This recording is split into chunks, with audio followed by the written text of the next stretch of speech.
Hello అండి.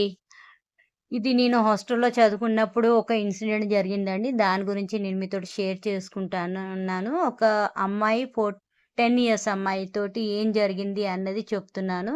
అంటే నేను గూడా అప్పుడు హాస్టల్‌లో చదివేది. నేను, మా అక్క, మా తమ్ముడు అందరం హాస్టల్‌లో చదివేది. గర్ల్స్ హాస్టల్‌లో మేము చదివేది. మా తమ్ముడు వాళ్ళు బాయ్స్ హాస్టల్. అక్కడే ఒక 1 కిలోమీటర్ దూరం ఉండేది. గర్ల్స్ హాస్టల్ ఎలాగుండేదంటే అప్పుడు అంతగనం అది పాపులర్ గాలేదు. చిన్నపాటి హాస్టల్ అండి. అయితే బాత్రూమ్స్ గూడా ఎలాగున్నాయంటే, ఇట్లా పైన గ్యాప్ ఉండేది. గోడలుండేదండి మధ్యల.